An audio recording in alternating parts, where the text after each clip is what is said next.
Greta Thunberg is one of a dozen activists aboard the Madeleine, which set sail from Sicily last Sunday on a mission aiming to break Israel's sea blockade. The activists have said they plan to reach Gaza's territorial waters as early as Sunday to deliver humanitarian aid. But in a post on X, aka Twitter, I did see Curtis's comment, just need to put that out there. But in a post on X, Israel's Defense Minister, Israel Katz, issued a clear and chilling order to Greta and the 11 others on the Madeleine. And he has said, I've instructed the IDF to act to prevent the Madeleine hate flotilla from reaching the shores of Gaza and to take whatever measures are necessary to that end. To the anti-Semitic Greta and her fellow Hamas propaganda spokespeople, I say clearly, you should turn back because you will not reach Gaza. Israel will act against any attempt to break the blockade or assist terrorist organizations at sea, in the air, and on land. Katz couching this as enforcing a security blockade aimed at stopping from entering Gaza, but shipping in rice, baby formula, medical supplies. That's humanitarian aid. Surely, with over 54,000 Palestinians killed and warnings of famine, this isn't border control, it's siege warfare disguised as safety, and frankly, it is illegal. Thunberg says she's there to break the blockade by non-violent means, and here's what she said. In the event that there is some kind of interception, all of your lives are at risk. Why have you chosen to do this, you and the 11 others that have joined you? I mean, we cannot just sit by and allow this to happen. We are watching, all of us on our phones are watching a genocide happening, following decades and decades of systematic oppression, ethnic cleansing, occupation, and we are just human beings very concerned about what's happening and do not accept what is going on. So therefore we have promised ourselves and we have promised the Palestinian people to do everything we can. And if this is something that we can do, for example, for me personally, if I, for example, have a platform or something, then I have to use that. In times of injustice, we all have a responsibility to do something, and we are trying to do that and step up when our governments are failing to step up, and on the contrary, are complicit and are supporting and enabling this genocide to go on. I mean, surely what's unfolding is sea-bound symbolism with teeth. Katz's rhetoric, you will not reach Gaza, isn't just propaganda. It's legal and military threat backed by demonstrated capability. Israel is really going in on the volunteers, and the updates have been coming through very fast. They have been attacking the volunteers on board the ship. Let's have a look at this video.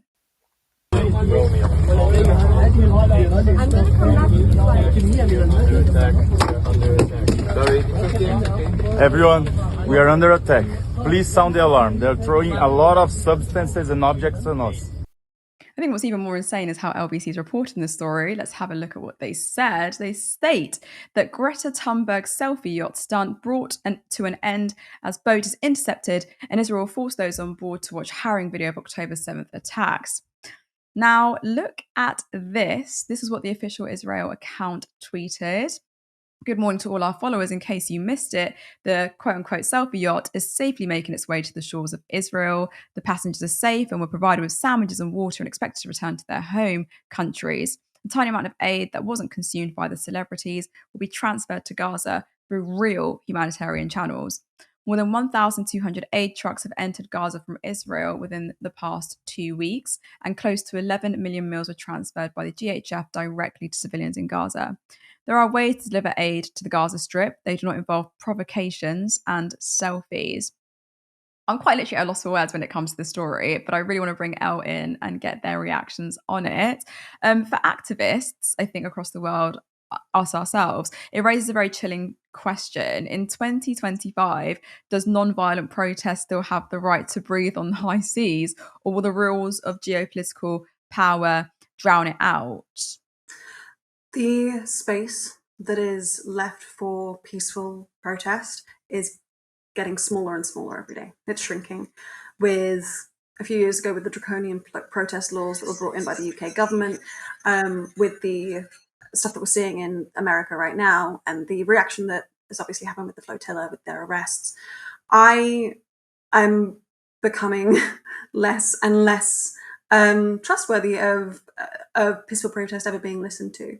And I think it's a really stupid move actually from these governments. If you don't allow a space for peaceful protest, all you are making is a space for violent protest. That's all you are creating a space for. If you do not allow people to peacefully express their dismay, their distrust, their how they disagree with you, you are only forcing them to go down different routes, which are not peaceful. So as this shrinks and shrinks, I worry about how else we are going to move forward about Gaza, and ending the occupation and the siege and the genocide going on. No, sorry, go ahead. I didn't mean, I took a big breath in because I wanted to say you're absolutely right. Like, you are so right. But I guess what frightens me is that what does it actually say about the current state of international law when humanitarian aid that literally is carrying baby formula and rice can be attacked and intercepted without any consequence? I mean, it's a frightening time to be living in. We've got people that literally like, hey, what's happening in Gaza is absolutely abhorrent, it's heinous, it's egregious, we can't just sit around and do nothing. Aid is literally has been blocked in terms of going into Gaza previously by Israel. So they've done this before, but is this not illegal to intercept a boat that's going into Gaza to deliver aid?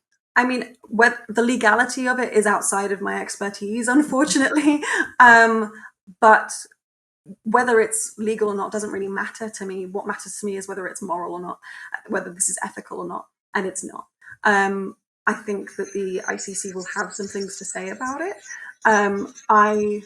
But unfortunately, I don't know the actual legal definition of if what Israel has done is legal or not. But it's certainly not moral, and it's certainly not ethical, and it's certainly not right. Completely agree with you. I completely agree with you. I know that there are people who've been criticizing Thunberg and the other activists and volunteers on the ship. I mean, I want to just preface, I am 100% backing the fact that they are doing what they are doing, that Greta and the other volunteers have selflessly put themselves out there to aid those in Gaza. But does Greta Thunberg's involvement help to democratize activism in any way, shape, or form? Or does it risk centralizing the narrative on one privileged Western activist rather than elevating Palestinian voices? I would love to amplify Palestinian voices. What we have seen over the past 20 months is Palestinian voices be silenced over and over again and killed by bombs. And I don't want to speak for the Palestinians, but if it were me, I wouldn't care about the methodology of which you save my life or get people to stop killing me and my children. Like, whatever the methodology is at this point doesn't really matter to me. Now, I as I said, I would love for Palestinian voices to be amplified. I would love, and I do want to say, by the way, for anyone who doesn't know, this is not the only aid that is heading towards Gaza at the moment. There is another, which is a land convoy heading from Tunisia, which obviously doesn't have the protection of having a celebrity with it. We need your eyes on that convoy as well to make sure that they can make it safely, because there is not the protection that they have there. I am almost certain that the reason those activists weren't killed last night on that ship was because of their celebrity status. This convoy getting from Tunisia doesn't have that privilege, unfortunately. But as I said, like, this is, in my opinion, someone using their white privilege for good, in the best way they can, their celebrity status and their celebrity privilege for good. And again, at this point, anything to get some aid in, anything to get the bombs to stop. Yeah, I completely agree with you. I do. I'm completely backing this whole thing. I think that it's important to I think even in this you are amplifying Palestinian voices, because what we're seeing is that the sea Can everyone hear me now? Can you hear me now? Is that better? Okay, sorry, producer just talking to me saying that was a bit quieter. But I was just saying that like it's a sea-bound theatre of power, isn't it? Like you've got Katz's rhetoric on Twitter, literally saying you're not going to reach Gaza. Like that's a threat. And I think it's more than just public relations. It's a precedent for how far Israel might go to retain absolute control over Palestine, over Gaza. And I think the presence of those activists and those volunteers raises the stakes because the world is watching. I was literally tracking on the Telegram channels, because you can check on the Telegram channels what's going on, and they're releasing the videos and the updates as it's happening.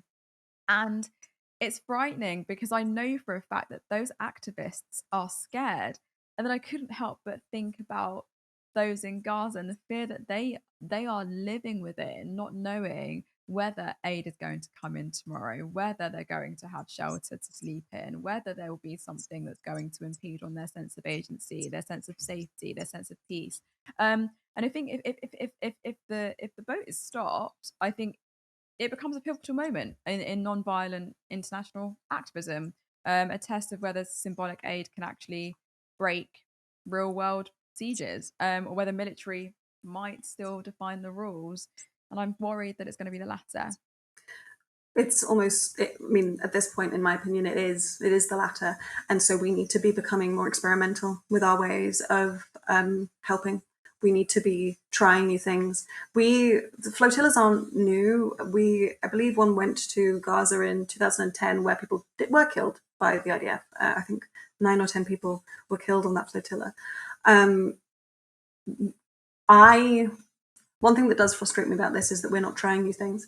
I think we do need to be getting experimental and get weird with how we're going to try and help people. Because if we keep trying to do the same thing over and over again and it's not working, try something else. Support independent media, support social justice that's there on social media. Thank you. Turn left.